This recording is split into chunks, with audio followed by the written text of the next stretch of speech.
The day everything broke. The day my father threw me out of his house, I was still wearing my military uniform. I remember every detail of that afternoon, the smell of grilled food drifting through the backyard, the sound of laughter coming from relatives I hadn't seen in years, the bright sunlight reflecting off the family home's windows, and the look on my father's face when he saw me walk through the gate. It wasn't pride, it wasn't happiness, it wasn't even surprise. It was disappointment, the kind of disappointment that had followed me my entire life. I should have turned around right then. Maybe that would have saved me a lot of pain, but if I had walked away, I never would have witnessed what happened next, and my father never would have learned the lesson that changed everything. My name is Ethan Carter. At the time, I was 24 years old and serving in the military. I had spent years away from home, years working harder than I ever thought possible, years proving myself to people who judged me based on my actions instead of their expectations. But none of that mattered to my father. To Richard Carter, I was still the family disappointment, the son who had chosen the wrong path, the son who would never measure up. That Saturday afternoon, my parents were hosting a large family gathering. My younger brother Tyler had recently received a promotion at his company. Naturally, my father wanted to celebrate. When Tyler achieved something, it became a family event. When I achieved something, it barely became a conversation. I had learned that lesson long ago. I wasn't originally planning to attend. In fact, I almost ignored the invitation entirely, but my mother had called 3 different times. "Ethan, please come," she said softly during the final call. It would mean a lot. I knew she was trying to keep the family together. She always tried, even when nobody else did. So I agreed. Unfortunately, I was traveling directly from a military event and didn't have time to change clothes.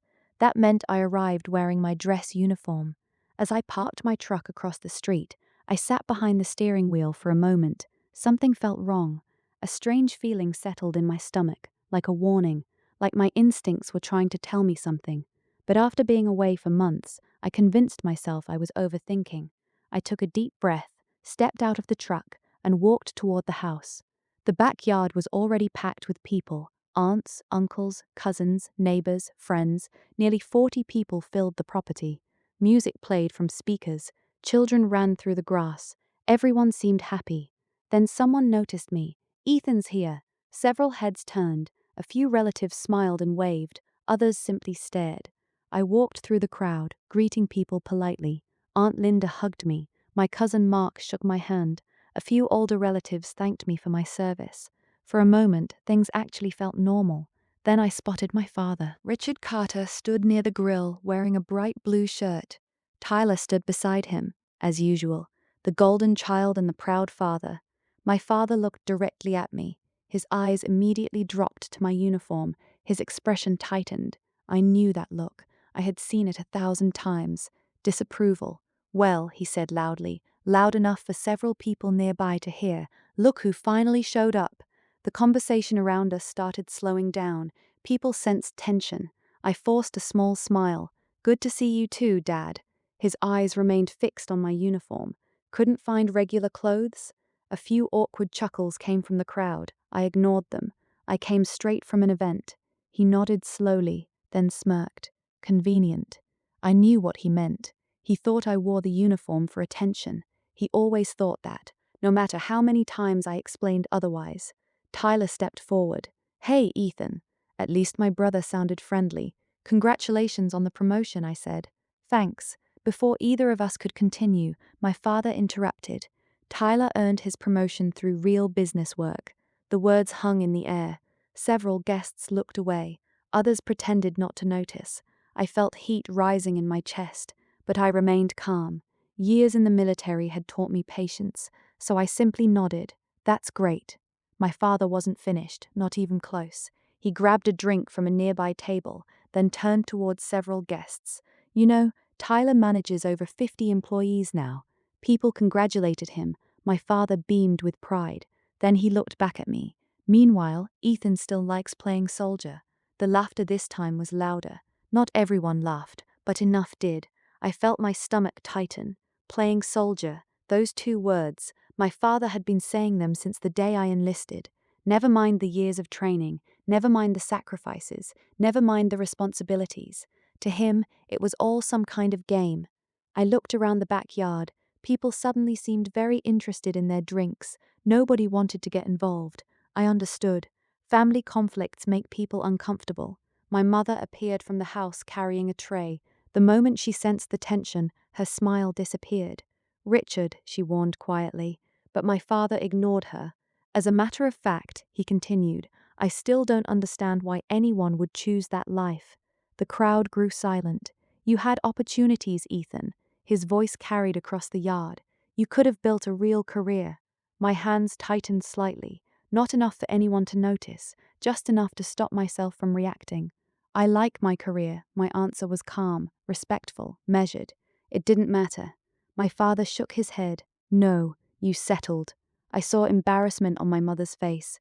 Tyler looked uncomfortable. Even some guests appeared uneasy. But Richard Carter loved an audience, and today he had one.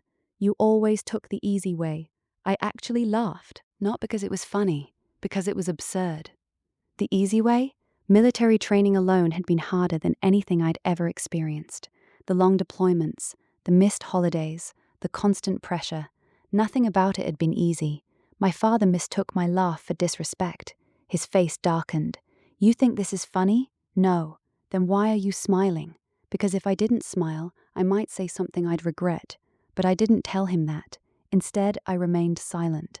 That silence only made him angrier. For years, he had expected me to fight back, to argue, to lose control. Instead, I stood there calmly, and somehow that bothered him even more. Then he said the words that changed everything. "If you're so proud of that uniform, maybe you should live on a military base." The backyard became completely silent.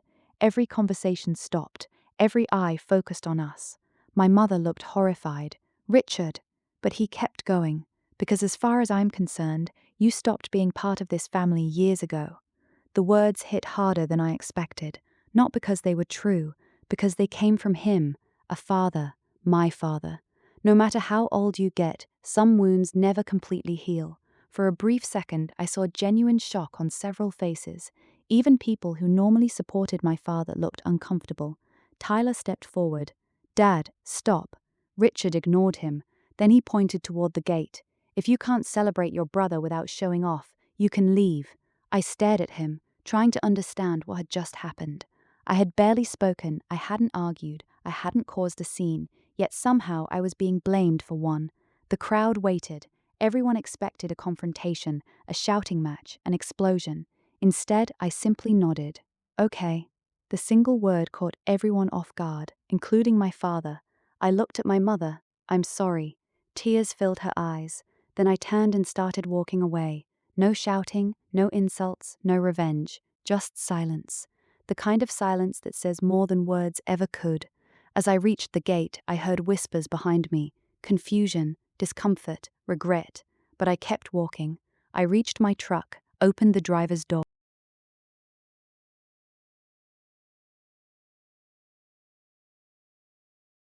and paused, because at that exact moment, a black government vehicle turned onto our street. It moved slowly, deliberately. The vehicle passed my truck, then stopped directly in front of my parents' house. The entire backyard fell silent. People turned toward the street. Curiosity spread instantly. The vehicle door opened. A man stepped out, tall, confident, wearing a decorated military uniform, the kind that immediately commands respect. Even from a distance, I recognized him. My heart nearly stopped. Colonel James Walker, my commanding officer, and he wasn't alone. Behind him, another uniformed officer exited the vehicle, carrying a sealed folder.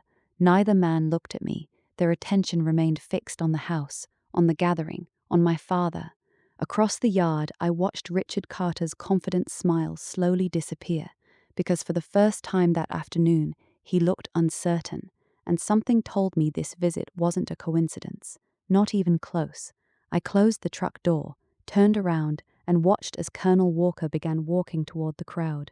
The next few minutes would change my family's future forever, but nobody knew that yet. Not my father, not my brother, not even me, the golden child. As I stood beside my truck watching Colonel Walker step out of the black vehicle, Memories I had spent years trying to forget came rushing back, because the truth was, my father's rejection hadn't started that afternoon. It hadn't started when I joined the military. It hadn't even started when I became a teenager. As far back as I could remember, there had always been two different sets of rules in our house, one for Tyler and one for me. Tyler was 3 years younger than I was. From the day he was born, everyone treated him like he was special.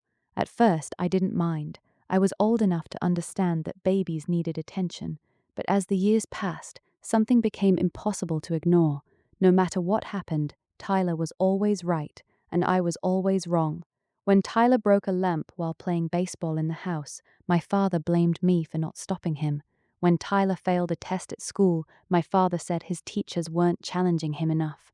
When I brought home straight A's, my father barely looked up from the newspaper. I remember one afternoon when I was 11 years old. I had spent weeks building a model airplane for a school competition. Every evening after finishing my homework, I sat at the kitchen table, carefully working on it, gluing pieces together, painting details, making sure everything was perfect. The night before the competition, Tyler accidentally knocked it off the table. The entire thing shattered. I stared at the broken pieces in disbelief. Tyler immediately started crying, not because he felt bad, because he knew he was in trouble, or at least he should have been. My father walked into the kitchen. "What happened?" Before I could answer, Tyler pointed at me. "Ethan left it too close to the edge." My father looked at the broken project, then looked at me. "You should have been more careful." That was it. No punishment, no accountability, no apology. I spent the rest of the night trying to rebuild the project, and when I lost the competition the next day, my father told me I should have worked harder. Those moments added up over the years. Small disappointments, small injustices, small reminders that I somehow mattered less. By the time I reached high school, the difference had become impossible to hide. Tyler loved sports, and my father loved Tyler's sports. Every game became a major event. My father never missed one. He cheered louder than anyone else in the stands. He talked about Tyler's achievements constantly, at family gatherings, at work, even at church. Everyone knew about Tyler. Meanwhile, I spent most of my time studying, reading, working part-time jobs, trying to figure out what I wanted from life. My achievements rarely received the same attention. One year, I finished near the top of my class. I was incredibly proud. When I brought the report card home, my father glanced at it for maybe 3 seconds. "That's nice." Then he immediately changed the subject to Tyler's upcoming baseball tournament. I remember standing there holding the report card, waiting for something more, a smile, a compliment, a sign he was proud. It never came. The older I got, the more I started believing something was wrong with me. Why else would my own father look at me the way he did? Why else would he celebrate my brother's smallest victories while ignoring mine? For a long time, I blamed myself. Maybe I wasn't good enough. Maybe I wasn't interesting enough. Maybe I simply wasn't the son he wanted. Those thoughts followed me for years. Then came the summer that changed everything. I was 17. Tyler was 14. My father had spent months helping Tyler prepare for a regional baseball tournament. New equipment, private coaching, weekend practice sessions, thousands of dollars. One afternoon, I asked if he could help me visit a few colleges. I had been accepted into several programs. I wanted his advice, his support, maybe even his excitement. Instead, he looked annoyed. "Figure it out yourself." That was his entire response. Figure it out yourself. A week later, he drove 6 hours to watch Tyler play a single baseball game. Something inside me broke that summer. Not dramatically, not all at once, just quietly, like a rope slowly fraying.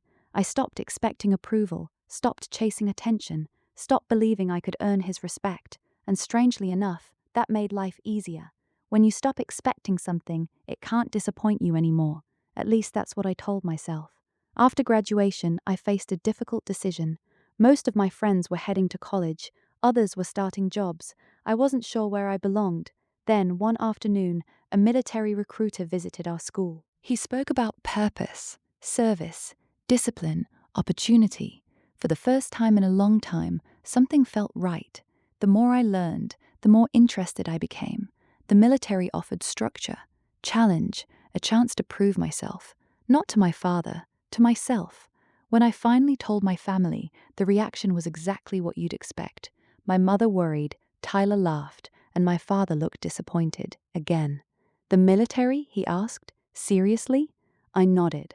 "I think it's the right choice." He shook his head. "No, it's the easy choice." The irony of that statement still makes me smile. Easy. As if anyone joins the military because it's easy.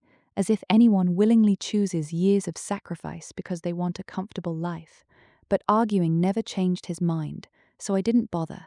Over the next few months, his criticism became constant. Family dinners, weekend gatherings, holiday celebrations. Every conversation somehow turned into another reason why my decision was a mistake.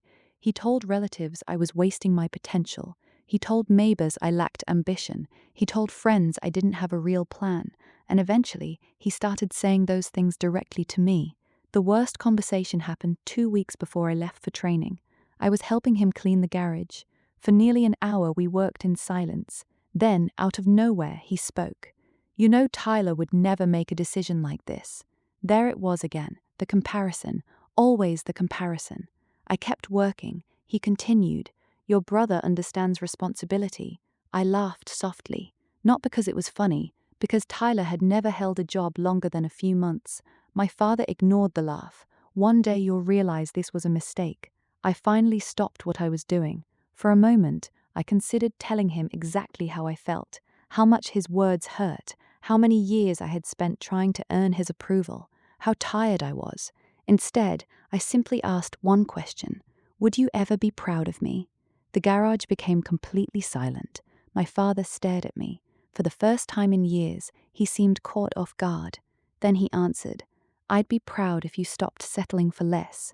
Those words stayed with me long after I left home, long after basic training, long after the difficult months that followed, because in that moment, I finally understood something. No achievement would ever be enough. No success, no award, no accomplishment. The problem wasn't what I did. The problem was that I wasn't Tyler, and I never would be. 2 weeks later, I left home. My mother cried. Tyler barely looked up from his phone, and my father shook my hand like I was a distant acquaintance, not a son. As the bus pulled away, I looked out the window one last time. I remember thinking something strange. I wasn't sad. I wasn't angry. I felt relieved. For the first time in my life, I was leaving behind a place where I constantly felt unwanted. I had no idea what the future held, but I knew one thing. Whatever happened next, I would build my own life, my own identity, my own definition of success. And years later, standing outside my parents' house watching Colonel Walker approach the crowd, I realized I had done exactly that. The question was whether my father was finally about to realize it too, because the look on his face had changed. The confidence was gone, the arrogance was fading, and for the first time in my life, Richard Carter looked uncertain. As Colonel Walker continued walking toward the backyard, every guest turned to watch. Nobody knew why he was there. Nobody understood what was happening. But something told me the afternoon was far from over. In fact, it was only beginning, the life I built without him. As Colonel Walker walked across the lawn toward my father's backyard, I found myself thinking about something I hadn't thought about in years. The day I almost quit. Not the military, life. Not in a dramatic way, not because of one terrible moment, but because I had spent so many years believing I would never be enough for anyone, especially my father. The strange thing about carrying disappointment for years is that eventually it becomes part of you. You stop noticing it. Like an old injury that never fully heals, you learn how to walk around the pain, how to smile around it, how to pretend it doesn't exist. That was exactly how I felt when I arrived at basic training. I was 18 years old, a duffel bag over my shoulder, a bus full of strangers around me, and absolutely no idea what I was doing. The moment we arrived, reality hit hard. The instructors wasted no time. Everything happened fast. Orders, schedules, rules, expectations. Every minute seemed planned, every mistake seemed noticed, and for the first time in my life, nobody cared who my father was, nobody cared where I came from, nobody cared about Tyler, nobody compared me to anyone. The only thing that mattered was what I did. At first I struggled, not physically, mentally. I was carrying years of doubt, years of criticism, years of hearing that I wasn't good enough. Whenever something went wrong, those old voices returned. You're not strong enough. You're not smart enough. "You'll never succeed." I heard them constantly, especially during the first month. One night, after an especially difficult day, I sat alone outside the barracks. Everyone else was asleep. I stared at the ground, wondering whether I belonged there at all. Maybe my father had been right. Maybe I was settling. Maybe I wasn't capable of becoming the person I wanted to be. That's when someone sat beside me, a recruit named Marcus. We weren't close friends at the time, just two exhausted young men trying to survive training. "You look like you're losing a fight," he said. I laughed quietly. "Maybe I am," he nodded. "Against who?" I didn't answer immediately, because I wasn't sure how to explain it. How do you tell someone you've spent your entire life trying to earn approval you'll probably never receive? Eventually I shrugged. Myself, I guess. Marcus stared at me for a moment. Then he said something I never forgot. "Good. That's the only fight that matters." At the time, I didn't fully understand. Years later, I would. Training continued. Weeks became months. Something slowly started changing inside me. Every challenge I completed built confidence. Every obstacle I overcame weakened those old doubts. Not all at once, little by little, like sunlight slowly breaking through clouds. For the first time in my life, I started believing I could succeed without someone's permission, without my father's approval, without anyone else's validation. And strangely enough, that freedom changed everything. I became stronger, more focused, more disciplined. The people around me noticed. My instructors noticed. Eventually, opportunities started appearing, additional responsibilities, leadership roles, advanced training programs, things I never imagined receiving, not because they were handed to me, because I earned them. That difference mattered. Back home, Tyler often received opportunities because people expected him to succeed. In the military, expectations meant nothing. Performance meant everything. And for the first time, that worked in my favor. Over the next few years, I built a reputation, not as the loudest person, not as the most talented, but as someone people could trust. If I promised something, it happened. If I accepted responsibility, I followed through. If a difficult task needed completing, I didn't complain. I simply got to work. That reputation eventually reached someone important, Colonel James Walker, the man currently walking across my parents' backyard. At the time, I didn't know much about him. Everyone respected him, everyone admired him, and everyone seemed slightly nervous around him, including me. The first time we spoke was during a leadership evaluation. I expected a quick conversation, a few questions, maybe 10 minutes. Instead, he spent nearly an hour talking to me, asking about my goals, my future, my family. That last topic caught me off guard. Most people never asked, and even when they did, I usually changed the subject. But something about Colonel Walker made honesty feel easier, so I told him the truth. Not every detail, just enough. I explained that my father and I weren't particularly close, that we saw the world differently, that earning his approval had never been easy. The colonel listened quietly, never interrupting, never judging. When I finished, he leaned back in his chair, then asked a simple question. What happens if he never approves? I stared at him. The question felt strange, because I had never considered it. Deep down, part of me still believed I could change my father's mind. Still believed there was some achievement that would finally make him proud. The colonel saw the hesitation immediately. Then he smiled. "Son, some people spend their entire lives chasing applause from the wrong audience." That sentence hit harder than he probably realized, because it was true, painfully true. For years, I had been performing for someone who had already decided how he felt about me. Nothing I accomplished would change that, at least not then. The realization was freeing and terrifying, because if I stopped trying to impress my father, who was I doing all this for? The answer arrived slowly. I was doing it for myself, for the future I wanted, for the life I wanted to build, for the person I wanted to become, not for applause, not for validation, certainly not for Richard Carter. Over the following years, Colonel Walker became one of the most influential people in my life, not because he gave me special treatment, quite the opposite. He expected excellence, he demanded accountability, but he also believed in people, including me, and that made a difference. Whenever opportunities appeared, he encouraged growth. Whenever challenges emerged, he pushed me forward. The confidence I lacked, he helped build, not through compliments, through trust. There is something powerful about being trusted, especially when you've spent most of your life feeling overlooked. Back home, things remained largely the same. My mother called occasionally. Tyler called when he needed something. My father rarely called at all. Months sometimes passed without hearing from him, and honestly, I got used to it. Life became busy: assignments, training, responsibilities, new friendships, new experiences. For the first time, my world felt bigger than my father's opinion. Then came one of the proudest moments of my career, an achievement I had worked years to earn, a recognition that required dedication, sacrifice, and persistence. When I received the news, my first instinct was to call home. Maybe this time would be different. Maybe this accomplishment would matter. Maybe this achievement would finally bridge the distance between us. So I called. My mother answered. She sounded excited, happy, proud. Then my father got on the phone. I explained the achievement, the significance, the opportunity it created. When I finished, there was silence. Then he asked one question: "How's the pay?" That was it. No congratulations, no pride, no acknowledgement, just a question about money. I remember hanging up and laughing, not because it was funny, because it was predictable. For the first time, it didn't hurt. It simply confirmed what I already knew. Some people only see what they're willing to see, and my father had spent years refusing to see me clearly. Back in the present, standing near my truck, I watched Colonel Walker reach the entrance to the backyard. Every conversation had stopped. Every guest was staring. My father looked confused, nervous, almost intimidated. The colonel wasn't rushing. He moved calmly, confidently, like a man who knew exactly why he was there.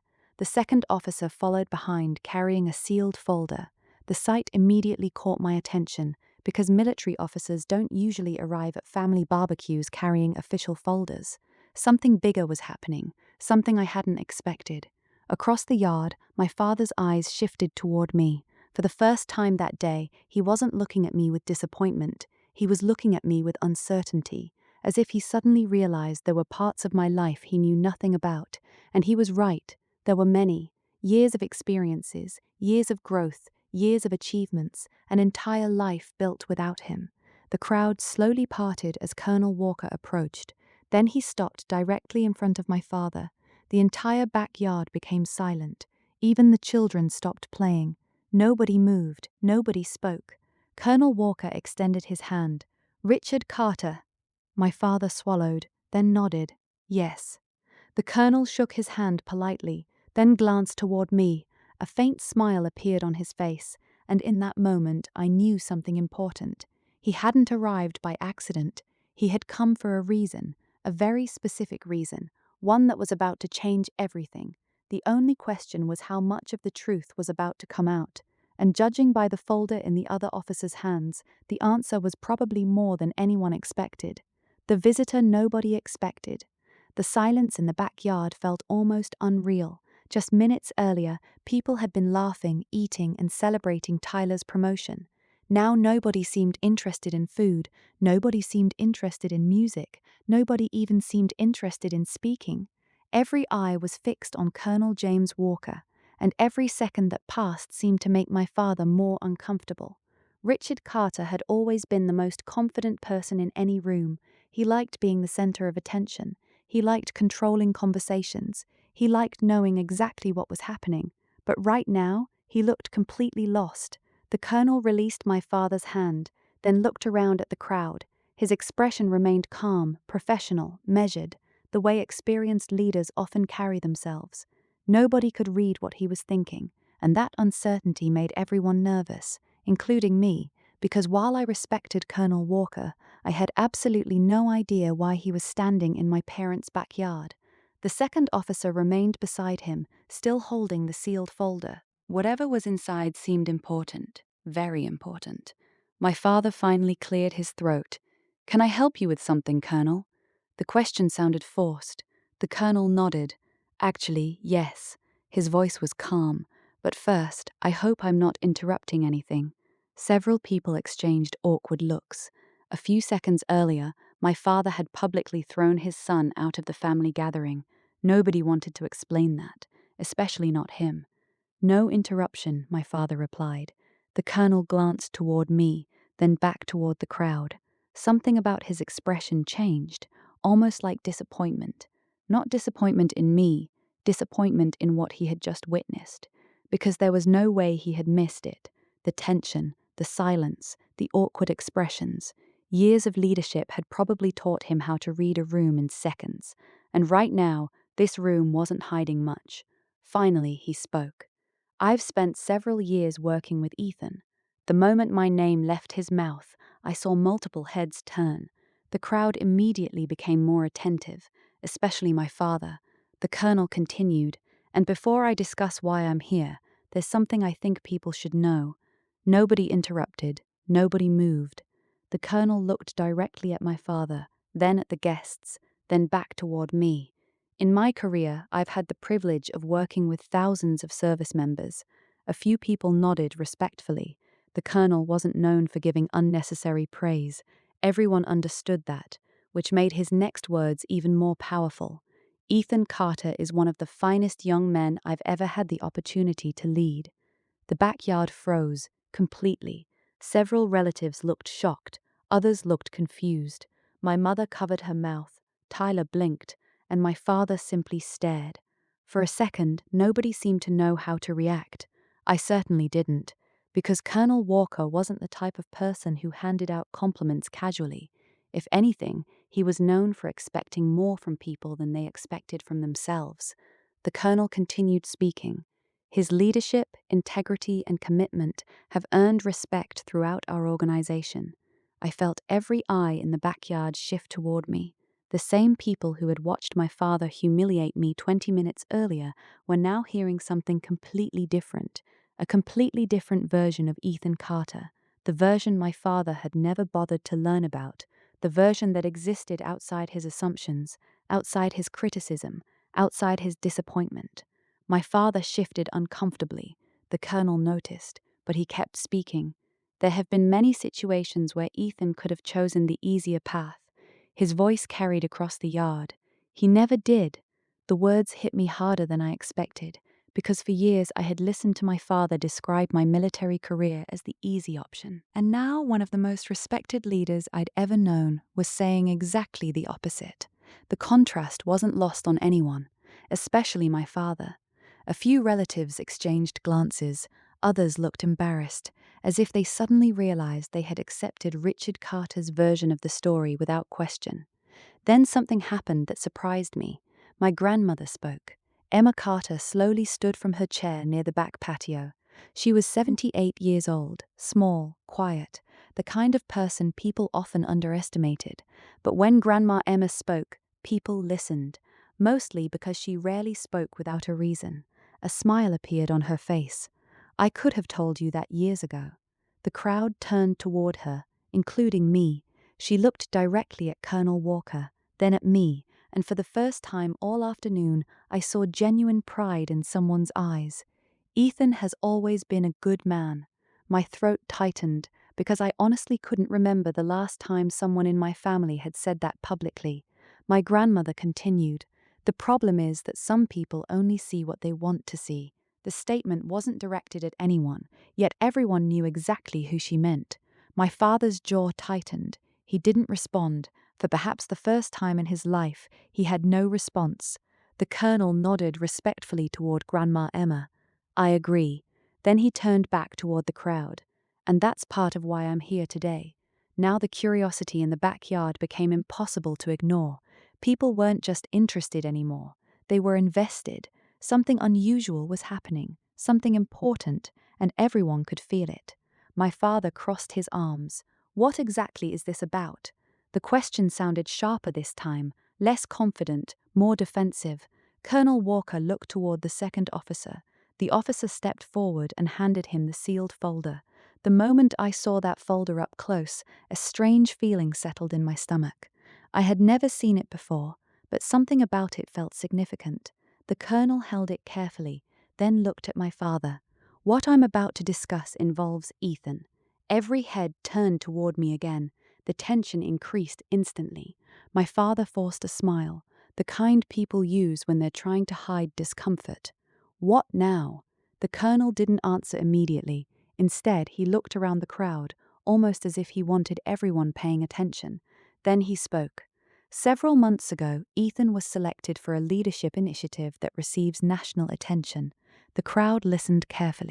Most people didn't fully understand what that meant, but they understood enough. It sounded important, very important.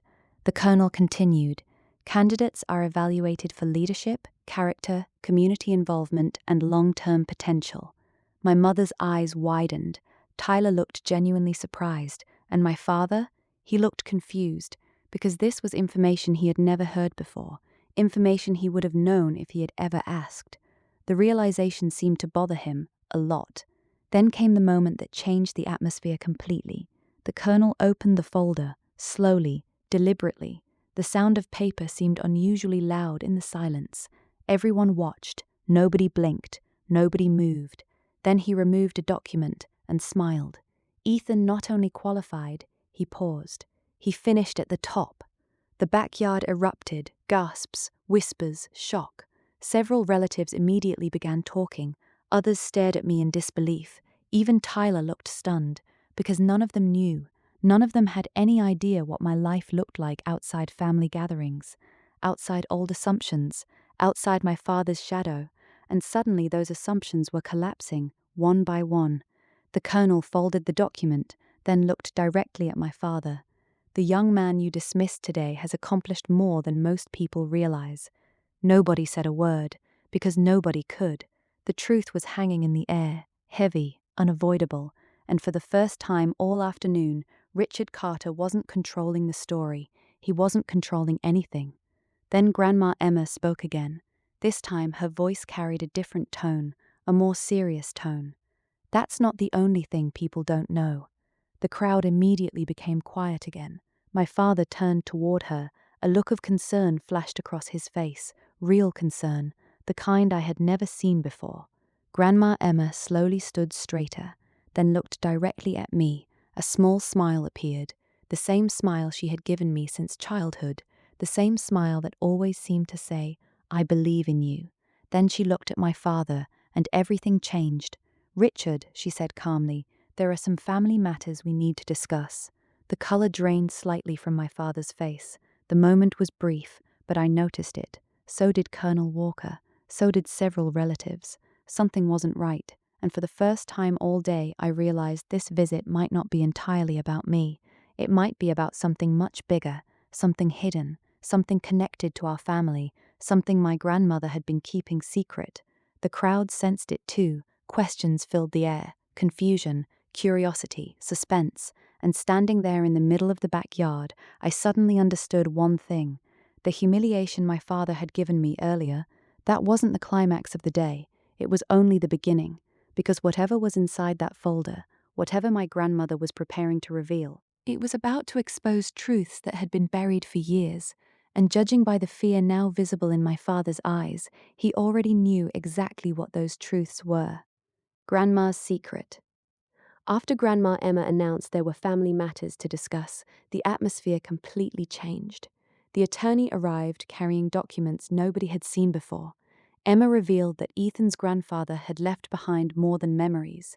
Years before his death, he had quietly purchased a large piece of land outside town. At the time, it seemed worthless. Today, it was worth millions. Richard immediately interrupted, insisting the property belonged to him as the oldest son. But Emma calmly revealed something shocking. Richard had spent years pressuring her to transfer ownership. He repeatedly told her Ethan was irresponsible and undeserving. The guests were stunned. For the first time, Richard's image as the respected family leader began to crack. The truth about Ethan. Colonel Walker then stepped forward. He explained that Ethan wasn't just another soldier. Over the years, Ethan had led important projects, mentored younger service members, and earned recognition from senior leadership. The colonel described moments when Ethan put others first without seeking credit. Every story directly contradicted the image Richard had painted. Relatives who once believed Richard's criticism now looked embarrassed. Tyler remained silent. For the first time, even he seemed unsure about everything he had been told. As the praise continued, Richard realized something painful. He knew almost nothing about his own son's life. Chap, the hidden letters. The attorney opened another folder.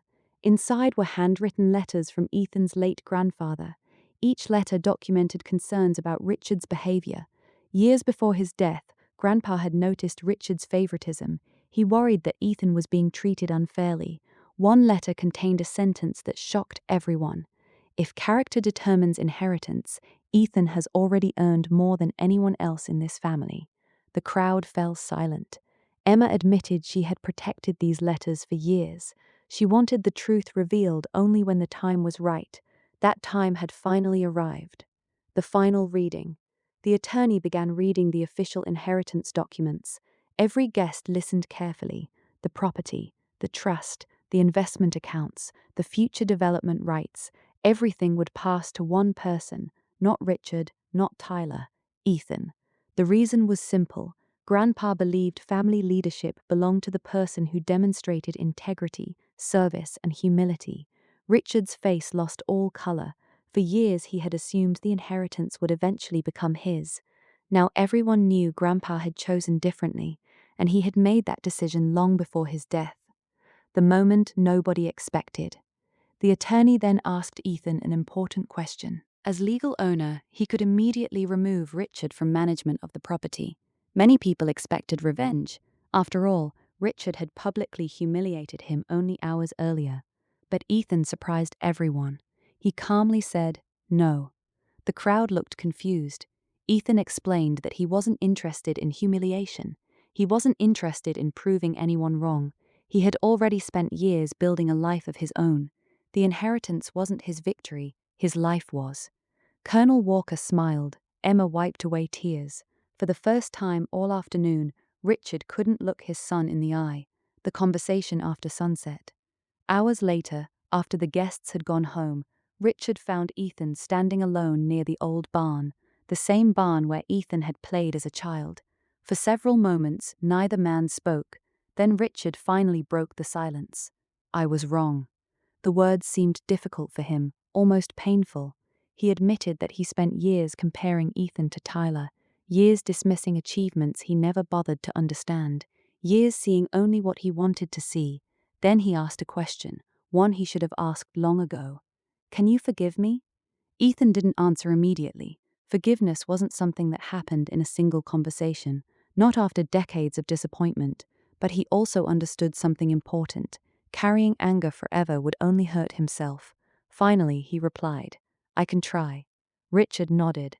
Tears filled his eyes. For the first time in Ethan's life, his father looked less like an authority figure and more like a flawed human being, someone who had made terrible mistakes, someone finally forced to face them. Several months later, the property development began. Ethan used part of the land to create a community project honoring his grandfather's values: integrity, service, family. The project became successful and brought opportunities to the entire town. Even Tyler eventually joined the effort. The brothers slowly rebuilt their relationship. Richard never fully regained the respect he lost that afternoon, but he spent the following years trying to become a better father than he had been before. One evening, Ethan visited Grandpa's grave. He stood quietly, looking across the land that had changed so many lives. Then he smiled, because he finally understood something. The inheritance was never the real gift. The real gift was discovering his worth long before anyone else recognized it. His father's approval had once meant everything. Now it meant very little, because Ethan no longer needed permission to value himself. As the sun disappeared beyond the horizon, he turned and walked away, not as the son who had been thrown out, not as the boy who was never enough, but as the man he had become despite it all. And that was the victory nobody could ever take from him.